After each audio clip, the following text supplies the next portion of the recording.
রুহির লাইফস্টাইলে আপনাদের সবাইকে স্বাগতম। আজকে আমি বানাবো মাটন। মাটনটাকে হচ্ছে দিয়ে একটা নতুন ধরনের মাটন বানাবো। মাটনটাকে আমি পরিষ্কার করে ধুয়ে তার মধ্যে হচ্ছে মাটনের আমি একটা নতুন কিছু দিয়েছি, অ্যাড করেছি, যাতে মাটনটা আধা ঘন্টার মধ্যে হয়ে যায় আর পুরো গলে যায়। এটা গোপন জিনিস, সেটা আপনাকে শেয়ার করবো সবাইকে আজকে। আমি এই মাটনটাতে আমি আজকে মানে ফোড়নে যা লাগে হচ্ছে গোটা জিরে, তেজপাতা, দারচিনি, এলাচ সব দিয়ে দিয়েছি। এর মধ্যে আজকে আমি তেল ছাড়া করব। এই মাটনের চর্বিটা দিয়ে আমি আজকে মাংসটা রান্না করব, কোনো তেল দেব না। মাটনের ফ্যাট দিয়ে করব আজকে আমি, কোনো তেল ছাড়া। শুধু লাগবে লবণ আর হচ্ছে এখানে হচ্ছে গোটা রসুন গুলো, আলুগুলো আমি ডুমো ডুমো করে ভেজে রেখে দিয়েছি। আর মাটনের মধ্যে দিয়েছি এখানে 5টা মাটন আছে, তার সঙ্গে আমি একটা গোটা পেঁয়াজ দিয়েছি, একটা গোটা পেঁয়াজ বেটে দিয়েছি, একটা গোটা পেঁয়াজ কুচিয়ে দিয়েছি, আর একটা টমেটো দিয়েছি, আর হচ্ছে আদা রসুন দিয়েছি আপনার 10 কোয়া মতো রসুন দিয়েছি। আর আদাটা একটু বেশি দিয়েছি, রসুনটা একটু কম দিয়েছি। এখানে ধনের গুঁড়ো দিয়েছি, জিরের গুঁড়ো দিয়েছি, আর হচ্ছে শুকনো লঙ্কার গুঁড়ো দিয়েছি, গোটা কাঁচা লঙ্কা দিয়েছি, আর কিছু দিইনি। দিয়ে মেখে রেখে দিয়েছি। আর যেটা গোপন জিনিস সেটা বলছি, আমি এখানে 2 চামচ পেঁপে বাটা দিয়েছি। পেঁপে বাটা দিলে মাংসটা আমাকে আর ইয়েতে করতে হবে না, কি বলে, প্রেসার কুকারে করতে হবে না, আমি কড়াই মাংসটা করে ফেলতে পারবো। আর পেঁপে বাটা দিয়ে আমি আধা ঘন্টা মেখে রেখে দিয়েছি, যাতে ভেতর থেকে মাংসগুলো নরম হয়ে আসে। চলুন এবার গিয়ে আমি রান্নাটা শুরু করি। আমি এবার গ্যাস ওভেনটা জ্বালবো, কড়াইটা তো বসানোই আছে। দিয়ে আমি কড়াইটা একটু গরম হোক। কড়াইটা গরম হয়ে গেছে, আর তো তেল দেবো না, এই মটন ফ্যাট গুলো দিয়ে দেবো। এটা থেকে আমি তেল বের করব। ঠান্ডা আমার এখনো কমেনি। দেখুন বন্ধুরা, কেমন তেল ছেড়ে যাচ্ছে চর্বিগুলো থেকে। আমি এই তেলটা দিয়ে আজকে রান্না করবো মাটনটা, কোনো তেল ইউজ করবো না আজকে। দেখুন কেমন তেল ছাড়ছে, কত তেল বেরিয়ে যাচ্ছে। দেখুন তেল পুরো বেরিয়ে গেছে। এবার আমি এর মধ্যে একটু সামান্য চিনি দিয়ে দেব, অল্প একটু চিনি দিয়ে দেব। তারপরে নাড়াচাড়া করবো একটু। দেখেছেন কত তেল বেরিয়েছে চর্বিটা গলে। এইটা এরকম করে মাংসটা রান্না করলে টেস্টটা বেশি হয়, তেল লাগেই না। আর মাংসের মধ্যে পেঁপে বাটা দিলে খুব তাড়াতাড়ি মাংস গলে যায়, এতে কড়াইতেই হয়ে যাবে। আধা ঘন্টা, খুব জোরে গেলে 35 থেকে 40 মিনিট লাগবে মাংসটা হতে। এবার আমি মাটনটা দিয়ে দেব।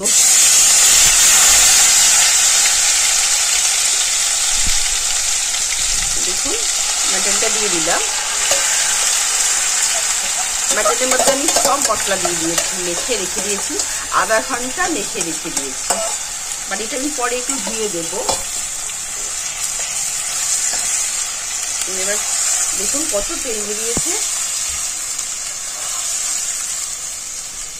এমনি আজকে মাটনটা আছে, রেয়াজি আছে।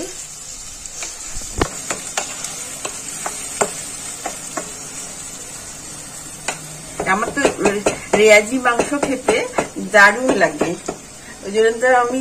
আর মাংসের আলুটা খেতে, যে শরীরটা আলুর মতো হয়ে যাচ্ছে। এবার আমি ঢাকা দিয়ে দেব, সিমে দিয়ে ঢাকা দিয়ে দেব। এবার ঢাকনাটা আবার খুলে দেখবো কি পরিষ্কার আছে। মাংসটা যদি এইভাবে রান্না করে না, দারুণ খেতে হয়। কেননা যদি ফোড়নটা যখন মাখায় মাংসটা, তখন যদি ফোড়নটা দিয়ে দেওয়া হয় না, তাহলে মাংসটা আর টেস্টটা একটা অন্য রকমের আসে।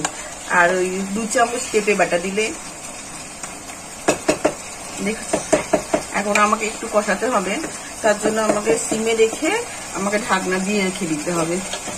আমি এখন 15 মিনিট এরকম সিমে রেখে দিয়ে ঢাকনা দিয়ে রেখে দেবো। আমি এবার ঢাকনাটা খুলে দেখব। দেখুন দারুণ একটা কালার এসে গেছে মাংসের মধ্যে। আমি একটু নাড়াচাড়া করে দেখবো কিরকম মানে কালার এসে গেছে। দারুণ কালার এসেছে। আমি এবার এর মধ্যে যে এই যে রসুন গুলো ছিল, গোটা রসুন গুলো আমি দিয়ে দেব। এগুলো পরিষ্কার করে ধুয়ে রাখা আছে, পরিষ্কার করে রসুন গুলো দিয়ে দেবো। আমাকে আরো কষাতে হবে একটু, আমি আরো 10 মিনিট কষাবো। কষানোর আমি কিন্তু এর মধ্যে লবণ দিইনি, লবণ এখন লবণ ছাড়া হচ্ছে। সিমটা আমি কিন্তু সিম থেকে একটু বাড়িয়ে দিলাম গ্যাসটাকে। এবার মশলা ধোয়ার যে বাটিতে যে মাখা ছিল সেই ধোয়ার জলটা আছে, আমি এখন তো কিছু জল দিইনি, লবণও দিইনি, আমি একটু পরে দেব। আমি আবার ঢাকা দিয়ে রেখে দেব। আমি এবার ঢাকনাটা খুলবো, মাংসটা কি পজিশন আছে একটু দেখবো। এটা একটুও তেল লাগে না, মাটন ফ্যাট দিয়েই হয়ে যায়। আমি এবার এই যে ভাজা আলুগুলোকে দিয়ে দেব। ভাজা আলুগুলোকে দিয়ে আমি একটু কষাবো। এবার ঢাকনাটা খুলবো, খুলে আমি একটু নাড়াচাড়া করে দেবো। আমি কিন্তু এখনো লবণ দিইনি।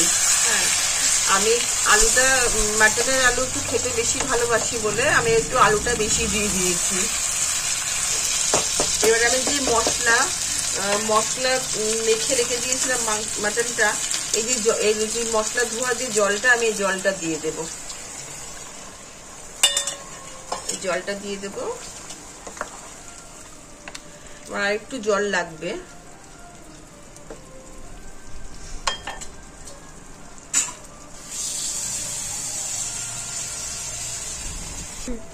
গরম জল করা ছিল, আমি গরম জলটা দিয়ে দিলাম। এবার আমি নাড়াচাড়া করব। এবার আমি গিয়ে লবণটা দেব। আপনারা আপনাদের মতো স্বাদ মতো লবণ দেবেন, আর একটু লাগবে।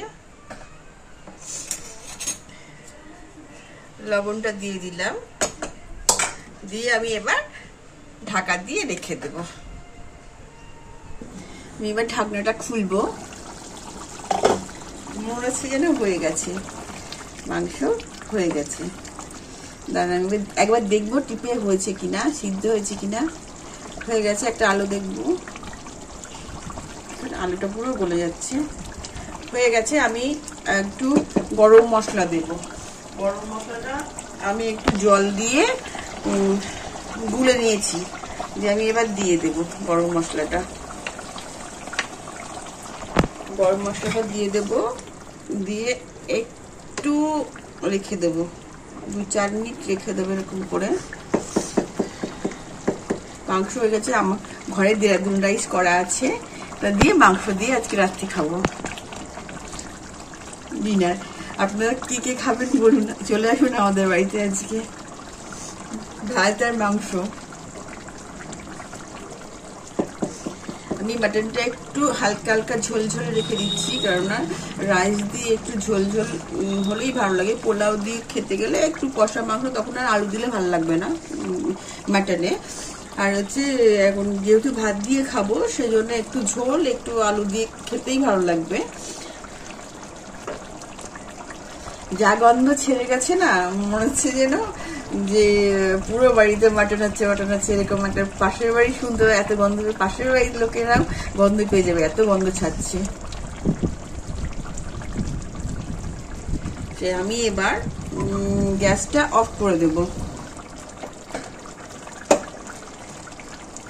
যে বলে আলুগুলো ছিল আমি সেটাতে তুলবো। রসুনগুলো দেখুন, মাংসটা দেখুন, আমি এটাতে তুলে নেব কিছু।